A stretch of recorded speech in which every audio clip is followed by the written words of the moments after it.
My younger self would have not imagined that I would have gotten into customer success.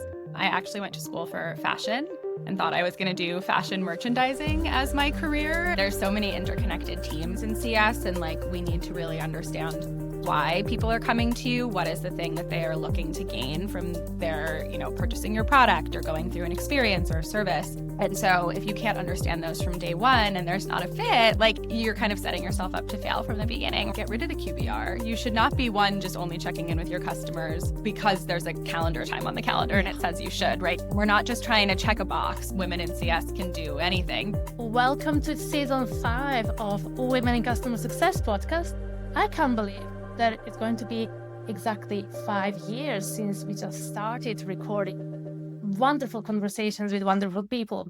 And today, what better way to start a season than with Melissa Garcia, customer success leader, an amazing lady passionate about growing communities and supporting women. And she's currently Senior Director of Customer Success or Member Success at Chief. Melissa, it's wonderful to have you here. Welcome. Yes, thank you. I'm so excited to be here. Congrats on 5 years. That is a huge milestone. It's almost, halfway to a decade. So that's amazing. Thank you. Yeah, almost half a decade. Melissa, I'm dying to know, how did you get into customer success? Yeah, it's a good question. It is not a place that I thought I would go. How we keep seeing that there's a trend right now of talking to your younger self. My younger self would have not imagined that I would have gotten into customer success. I actually went to school for fashion and thought I was going to do fashion merchandising as my career. And so when I got out of college, I started working for a female women-owned business. It was a small apparel company. I was their first employee that they ever hired, and I was doing sales, which is also something I didn't think I was going to do, but ended up there because I met her through a mutual friend and just was really excited about what she was building. And I thought that I would, continue down the fashion path. And so I did that for a while, and I started managing the relationships with the boutiques that I was working with. So I was working with a ton of different retail partners and also small boutiques around the country, going to trade shows and building those relationships. I was like, this is fun. I love this. This is creating an energy in me that I just was really enjoying. And I didn't really know customer success existed, right? I was in the fashion world. I wasn't in tech. I wasn't doing SaaS. I didn't really understand what I was doing with actually customer success. And so I started to explore that feeling and that path and ended up pivoting. I went over to ClassPass and got into tech and started doing CS. And I didn't think that that would be my career. I was just kind of following this path that felt good to me and felt fun and interesting and challenging. And so that's kind of how I went into it. And I never really looked back. I did have a stint where I did a fashion tech company, and my two worlds kind of overlapped for a little bit. But yeah, I never would have expected it. I didn't really know it existed at the time when I was starting out my career. And I kind of just ended up here, but I'm really glad that I did. I'm really glad that you did. So your younger self would have probably been surprised to find you in the current role. So what were you doing when you were around 16, just before uni? How did you even end up in fashion? I think that's just an awesome path. Yeah, it's a good question. What was I doing? Honestly, I don't know if I talk about this a lot, but I wasn't super career focused. I didn't know what I expected for myself in my career. I was kind of flying by the seat of my pants a little bit, which is normal, I think, for a 16-year-old. But I knew that I loved style. I loved fashion. I'm from New York, living in New York, right? There's so much culture and fashion and interesting people, and people are just so stylish. And so it was always something I really cared about. I still do. I still find it really interesting. And so I was just kind of being inspired by the city, I think, and hanging around and wasn't thinking really forward about what my career would look like. Not that I would recommend that to other people, but that's kind of where I was. And then I thought fashion was cool. I wanted to be a part of it. And so I ended up applying to FIT, which is the Fashion Institute of Technology here in New York. And I applied twice. I didn't get in the first time. I got in the second time and ended up studying merchandising. Amazing story. And I think it's so interesting how your two worlds also overlapped at some point, fashion and customer success. But now, speaking of customer success, since you've been in the industry for quite a while now, I wonder what is your maybe one customer success principle that you would never compromise on, even if you're facing some resistance? What's that one thing that is always true for you? Oh my God, that's such a good question. I think the thing that's always true for me in CS is that you have to be focused on the value that you're bringing to the customer. And that remains and always is the most important thing. Like, yes, this is a relationship business. We're so good at like building those relationships, and that's so important. But the relationship isn't going to carry you through to what you're there to do, which is to make sure your customer sees value. So I think if you're laser focused on that, whatever that might mean to your customer, to your business, that's kind of the principle that I'm always looking to and saying, okay, how is this action? How is how we're serving our customer, bringing them to the value that they're trying to get? Because it's always about their outcome, right? Yes, you're a business, your outcome matters, but it's always about the customer at the end of the day. So, I mean, without going way too much into details or in theory, but I wonder how Yeah. would you distinguish value and outcomes, or is there any blueprint that you always like swear by to deliver customers in order for them to see that value? Like, what's that one thing that everybody can start applying?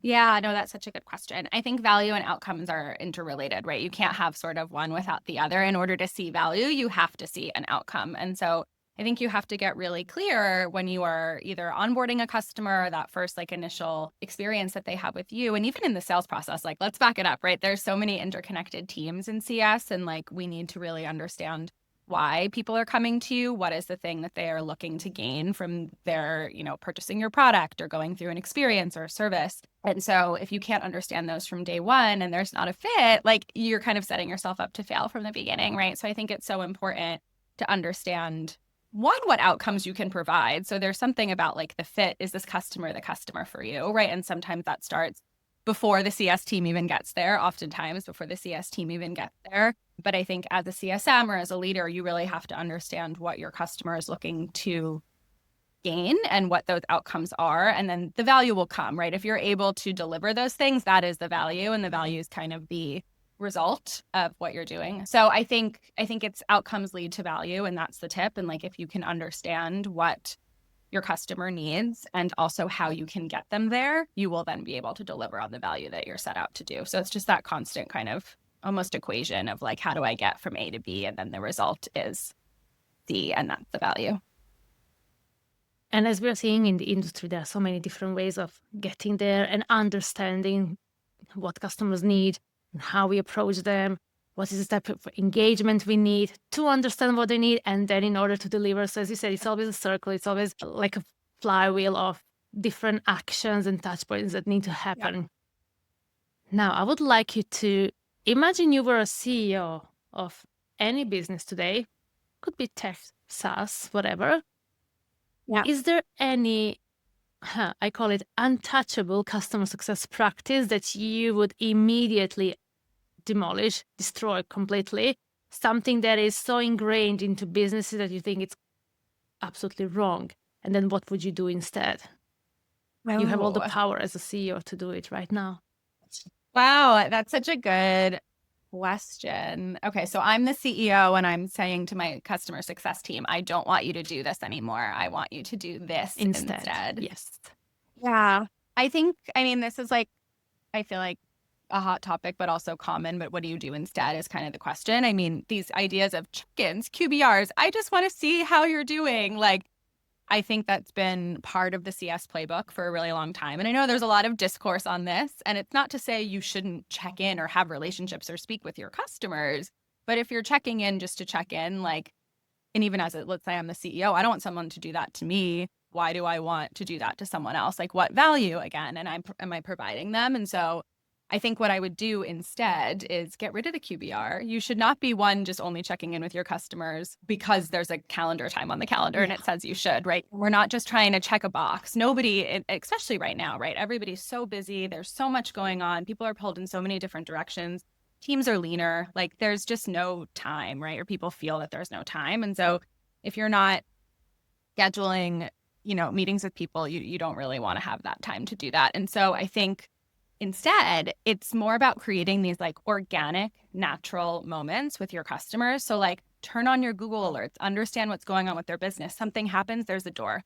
Look for those doors, look for those pockets of like, how can I, then contact a customer when it makes the most sense to do so for them. Like, it's not just about you and you're checking a box and like you're a CSM and you want to be able to say, I did outreach to this many customers and I had this many activities and all of these things. I think it's really important to say, okay, how do I approach it from like when I come in, the customer is happy to hear from me. And so I love just finding those little pockets and those little doors where you can say, I saw this is going on with your business. Like, how is this maybe changing what your goals are? Or like, what do you think you need to do next? Because I saw that like, you acquired another company, whatever it is. I think it's just looking for those small little entryways into having way more organic conversations. And that's what I would replace it with. And like, you're getting way more of a pulse on your customer that way than just saying, well, I'm checking in. I'm going to tell you about all the things the company is doing. And this has nothing to do with you, right? It worked in the past. I just don't think it really works anymore. Oh my, I couldn't agree more. It worked in the past to check in. Recently, I work with a company that is pretty mature with customer success. And we started having that conversation. And I asked them really, if your customers show up on a call, like you can consider yourself really lucky because that's rarity. Why do we always expect customers to just be there every single month just because the call is in the customer? Like, you can be really lucky they're showing up simply because people are not showing up anymore just because stuff are in the calendar. So I wonder, instead of like, if let's say there is that, high touch engagement where maybe you're even contractually obliged to speak with customers every month or similar. Instead of checking calls, how would you call those important calls that have to happen because they are in the calendar? Yeah. Like, what would you do on those calls knowing that you have to have them, but you don't just want to be like, hello, how are you Absolutely. today? It all depends on the agenda, right? Yeah, I think, and that's the big thing for me. It's about the agenda. Like, what do they want to talk about? Like, are there things that they have been doing or trends that you're seeing that other customers are learning or doing, or things that they maybe aren't doing that you can then provide to them and that brings value to them? I think customers want to know what their peers are doing. So like, you have other customers, you're like the expert on what they can use your product or service for. And so I think there's a lot of value saying, okay, we do have this meeting. How can I show up and also prepare them and have an agenda and make sure you're saying, does this align? And talking about like what you've learned from other customers, how that might apply to them, knowing their business. I think there's always a way to have a valuable conversation if your customer is willing to get on the phone. Because to your point, if they are, you're lucky, you're right. Like, if they want to connect with you, that is a huge win. I think a lot of people are like chasing people now because they don't have the time. They don't want to chat. They have too much going on. Maybe they've forgotten about your product, or maybe they don't think it's valuable, so they don't want to talk to you. Like, if they want to talk to you, that is that is a win in and of itself, and make the best use of the time. But I also would say, don't be afraid not to cancel the meeting, but say like, is this the best time still for you to meet? Like, do you want to talk about these things? How are we providing value to you in this conversation? Because if you're just getting on and not, speaking about anything that's important to the customer or important to your business, I think it's almost making things worse, right? So I think like, you want to make sure you're using the moment in a way that is good for everybody on the call. Absolutely. And I think when you are already on those calls, it's important to provide different type of information or just different best practice or value that they literally couldn't get somewhere else. If they can read about it online, they don't need you to deliver that information. But if you're going to tell them how similar customers did something in the past few weeks and how now it's an amazing time for them to try something similar, you are then providing some best practices. And I think that's such a huge superpower for CSMs that they don't realize. It's not about information. It's not even about the data. It's about what else have you seen been working well with other customers, because there's no chance your customer would know it otherwise. So you as a CSM really has that huge strategic value really in providing all of those collective information together to customers.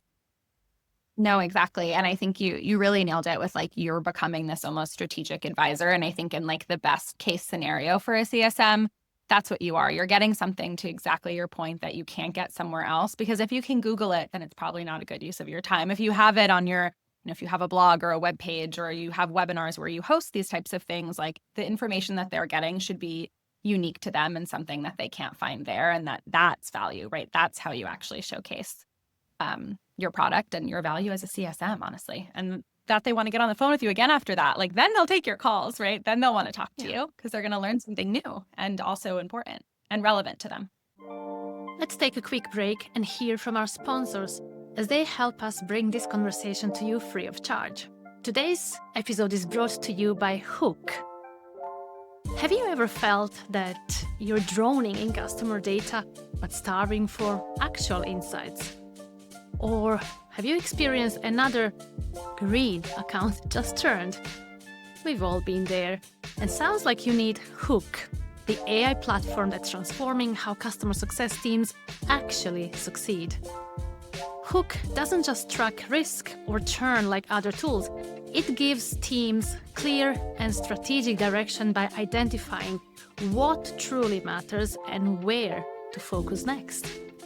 Their data-backed health scores are based on reality. That means fewer surprises and more confidence in how you prioritize accounts. Whether you're preparing for renewals, identifying upsell opportunities, or managing a complex portfolio, Hook integrates AI into your everyday workflows for better decision-making. And what about CS leaders? Hook connects customer health directly to revenue across all the segments, from enterprise to long tail, helping you scale consistently without losing strategic depth. Stop reacting, start predicting. Hook is a smarter way to run customer success. Check out the show notes for the link. Visit Hook and book your demo now. Melissa, I really love your approach to customer engagement models and also what is the type of role customer success managers should have in the whole, we call it customer success framework, but customer experience really. I want to go further with talking about your career, because for me that it's always fascinating to hear how a woman builds career in today's world. What are the lessons that everybody are learning, simply because there is so many different paths and different ways to build yourself at the moment. So I wonder, throughout your career, what have been some lessons, or maybe one lesson that you feel everybody should learn at some point in their lives? Yeah, that's such a good question. I feel like I have a few. I feel like this is a very simple one, but like if you don't do something, like if you don't try something, it's never going to happen, right? Like I think there's a lot of like wish or hope and dream. I want to do this. And I think reframing that all it really takes is you doing the thing and saying, I can, I will, I am, right? Like I do these things now. I'm a person that does this. I think like a lot of times we think there's so much that you have to do to get somewhere. And that's true, right? It takes a lot, like to start a podcast, right? It's not easy to do these things. But the only person preventing you from doing it is you. And I get there's a lot of things going on. There's time, there's so many factors in people's lives. There's so much that people are dealing with on a personal level. And I'm not saying everyone has the time and the privilege to do anything they want all the time. However, I think the only person stopping you is you. And if you learn that earlier on in your life, I think there are so many things that like I might have done earlier in my career, or even just being focused on my career, on like my personal brand, on like posting on LinkedIn. Like you can do one thing a day and it can get you closer to the thing you want to do. And I think if you just learn, it's really about just saying like, I'm a person, and even a simpler thing, I'm a person that wakes up at 7 a.m. every day. Like now, great. Now you're that person. Now you just have to do the thing. Like you just wake up and you do it. And I think that's the lesson I would teach myself earlier on, is like things seem really big and hard and scary. And sometimes they are, but sometimes it's just about you can change your life and the way that you do things at any moment. And the only person that's in control of that is you. Oh my God, this is such an important lesson. And I'm so glad that you mentioned a few bits of it, like podcasts. How many times I heard people or women telling me, oh, I wish, or I would like to start a podcast. Yeah, cool. Yeah. There are steps. You just have to, start moving into that direction. Right. But it's also with LinkedIn posts or everything else. I think we can't be wishing about doing something unless you actually create time for it, because there is never extra time in anyone's day to start doing the things that we would want to do. But it's really all about, as you said, where do you want to see yourself in 2 years? Like, I'm the person who, fill in the blanks. And if you want to be that person in a year or two, then those are the steps you have to do. Meaning, yes, maybe you need to be a bit more strategic with other things in your day, even at work. Yeah. Maybe some things like check-in calls or something else is not things that necessarily have to happen every day. You have to create time to do those steps. That's an amazing lesson. you could do it, but you need to start, maybe with small, Yeah. simple steps. Yes, exactly. It's just one day at a time, one foot at a time. And I honestly think in all things in life. And I continue to learn that lesson. It's not like it's like fully ingrained in my head instantly, but I think it's something that I learn and remind myself of over and over in life. It seems that you are very aware of it and that you are doing necessary steps to be that person that you want to, become in a year, two, and even further. But I wonder if you could build your career all over again or start something completely new. Is there anything that you would change? I mean, yes and no. I don't really believe in like regrets. I kind of think that, and not regrets necessarily, but I don't think I would change the course of my career. Like I spent a lot of time earlier on when I was younger, and I think the world has changed maybe, and it's not as easy to kind of just like not be as career focused right away earlier in your career. But I spent a lot of time like not being as work was my, entire life. I think I spent a lot of time understanding like who I was and like what I enjoyed doing before I really like full speed ahead went super like career woman mode. But I think I don't regret that. But if I had to change anything, I think it would be to kind of adopt the mentality I just mentioned earlier of like, what do I want? What can I do? What kind of person do I want to be? Because I think it would have accelerated, my career and my wants and open up doors for me like earlier. Right. But I think it's important to do that work for people. I think it's important to try and understand yourself a little bit earlier and not just kind of do the daily thing and kind of have that be your day and not really think any more forward looking than that. But I don't know if I would change anything per se. Like I kind of think everything is a learning lesson. If I had like another career down the line, like maybe I would do something really like physical, I feel like open a physical business or like, Which be one? Which one? like Pilates? maybe Pilates. Yeah, like honestly, that would be a dream down the line. Maybe like open a Pilates studio. I would need to be certified in Pilates. I am not, but like that's something I could do down the line. And I think that's important too, to know that like your career can change and you can shift and pivot, like even your story, right? Like you have your own business. And I think that that's so just interesting and important to show that like you can pivot at any time, if you want. It doesn't have to be this forever. And the beautiful thing about being in customer success, which I love and adore and don't know I'd ever leave, is that it prepares you for so many different skills, right? Like I feel like women in CS can do anything because we learn so many different really important skills and how to work cross-functionally and like how to prove value. And that all of that is just like so easy to apply to other things. That was awesome, especially when you said, and I love it, I wouldn't move out of it. But actually, we can't do anything else after being in CS because you always take that part of CS with you because it's so necessary in any work and in any situation you're working at. So yeah, it's always part of you. Once you're a woman in CS, you are always a woman in CS. Yes. Yeah. Customers are always important. Like no matter what business you have or business you work for, like the customer is always going to be important. And so Exactly. And you it's just always are going to have customers. Most likely. I mean, which business can you have without having any customer? There's always somebody who is your customer. exactly.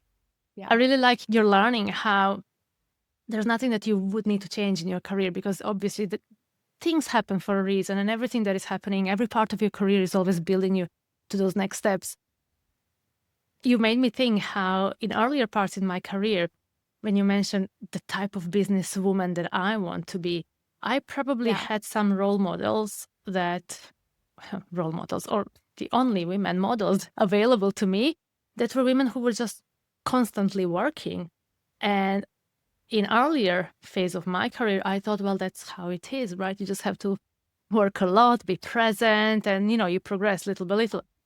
Today, I have completely different idea of what career businesswoman looks like. And it's so much more about working less, having more freedom to other things and just incorporating it all together while working on the things that you want to do. Completely different. I never had even exposure to that type of career earlier on. So yeah, all goes to your point how things change and you can always pivot. And it's just all about embracing that mindset of accepting what is out there, what is new, what do you like, and go for it. Yeah. Start doing those steps. Yeah. No, exactly. I love it. I think you brought up such a good point about just like not having those types of role models or people that you can kind of emulate or mirror. I've also come from a place where people who are successful, they're working, all they're doing is like working constantly. And I Yeah. think like, yes, that still happens. Yes, I still struggle with that myself. Like I will admit, but I think the word freedom that you use, like there is this like freedom to your schedule, freedom to like pursue the things that you want, and unlocking that I think is such a powerful thing. And I think there's going to be a lot more of that as people kind of evolve in careers over the next, years, decades, whatever, that there's going to be a lot more flexibility. And I think that's a great thing. Absolutely. Who inspires you? Who are some of your actual role models? Yeah, that's a great question. I will give a shout out. I had a boss at a previous company that I worked at, and it was when I pivoted into tech. I didn't tell her I was going to mention her in this, but I'm going to anyway because I don't think she will be mad. Her name is Carolyn Moore. She like took a chance on me when I pivoted into tech and wanted to, get into CS, and I am so grateful for it. And now she coaches women, and I think I've just watched like her career journey similar to yours, like high up in corporate, right? Like doing the most, leading teams, like being at really, big companies and really like, name brand companies, and went out on her own and has built this like incredible business and like continues to be a role model of mine. And she inspires me, one, for her journey, but also like the way she took a chance on me is something that now I try and do wherever I can. And so I love that. And also I'm on the Mel Robbins train as everybody else is right now. I'm like, let them, right? I know that's like, this will sound probably, it will age over time in this recording, but right now in the moment, let them is everywhere. And so that's also really inspiring me right now because you can only control so much. So Oh, yeah. Oh, my yeah. gosh. Let them. I have tickets for the whole family to see Mel Robbins in London Oh for my God. for her Let What? Them book, and I can't wait. Oh my God, that's so exciting. That's going to be amazing. You have to let me know how it is. I will. But I'm so glad you brought your role model that is a person who took a chance on you. How much influence somebody's action have over our lives? And in this example, it was such a positive influence, and you almost contribute your tech career by her taking chance on you. Imagine how much influence we all have with other people around us just by sometimes providing a good encouragement or nice words or taking a chance on somebody. It's wonderful. Yeah. I just love the story. And also, of course, that previous boss's career journey, that sounds absolutely awesome. But yeah, it's really beautiful to hear how much influence she had on your career and how much you are almost grateful to her. You speak of such respect towards her for that. Yeah. Yeah. No. And I think it's so important to give that chance to people. It's something I've carried with me for, the past few years of just how can I pay that forward? Right. And I think we're all always trying to do that. Like we forget that I think like a lot of people, like people are inherently good. We want to help other people. And so it's like, I think it's just reminding ourselves how much that can matter. And it helps us continue to do it and pass that along. And as much as I can help someone else, I always will try because it can make a difference. You can like change someone's life with a little thing, or you can make someone's day. Like if someone sends you a nice note, like, hey, I really enjoyed this episode of your podcast, or like, hey, I thank you for, referring me for this job, or I like your shoes, like those things Yes, just yes, make a please. difference in your life. Like, yeah, I love your outfit. Like, I think that stuff just makes people smile. So I love it. I wanted to ask you last question, but Yeah. I kind of feel that you already are responding to it. But I wonder if you could be remembered for one thing. What could that Gosh. be? I think it's for how, and this is like, I guess cliche to say, but it's for like how I make other people feel and how I like help others in the community. I'm really big on community in general. It's why I love the CS community so much. People are so supportive. The women in this community are just so powerful and so kind and so willing to give you a reference, help you, anything. And so I just want to be remembered for somebody who does that because I think it's those small moments that can really have an effect on people's lives. Like, and I mentioned even in CS, like that you're looking for that one little door, that one little in. And I think that can be in your career, it can be in life, it can be in anything. And like if someone helps you open that door or even open it a crack, right? Or open it wide open, whatever it is, like every little thing helps. And so that is what I would say. I hope I will be remembered for that. I will continue to work towards it, but That is my hope. And I feel like you're doing the same thing. You're like supporting the community. You showcase all these amazing women doing amazing things. And it's just about moments like this, I think. I would agree with you. Sometimes when you just have a platform or the opportunity to do it, it's just the most natural thing in the world to do. I'm sure that lots of people are already remembering you for exactly that, for giving them nice I hope so. moments, just giving them nice comments like about the output. Shoot, which woman doesn't like to hear that? Especially now when Yeah. most people are remote and they put whatever on themselves. And it's such a beautiful thing when you go out there and actually see people in person. What an amazing thing to hear that you look so good, or I love your shoes. Well, Yeah. yes, please, anytime. Like that's the smallest thing we can do as women for sure. Yeah. And no one's going to be mad at it. Like, imagine if you complimented someone on, like, I don't know, something, and they're like, oh, please don't talk to me. Like, I don't think that ever happens. I would hope not. But it's always good to put yourself out there, even in small ways. Absolutely. And as I said, it makes somebody smile, it makes their day, and people remember you for that. As we always know, people remember how you make them feel. And whether it's with customers, whether it's with anybody within the community, it's always a huge plus. It's always a huge door opener, just showcasing some kind words to others. Yeah, exactly. I couldn't agree more. Melissa, this has been a wonderful conversation. Thank you for sharing some of your customer success frameworks and things you would never compromise, but also so many beautiful insights on your career and lessons that you have learned, and especially things that you wish you're known for. I think you have some beautiful aspirations, and I love what you are doing within the community because it is just so great to gather women. Today it's women, tomorrow it can be, anyone, but that's why we are all here for, right? Just to support each other in a nice way. So thank you so much for coming to the show.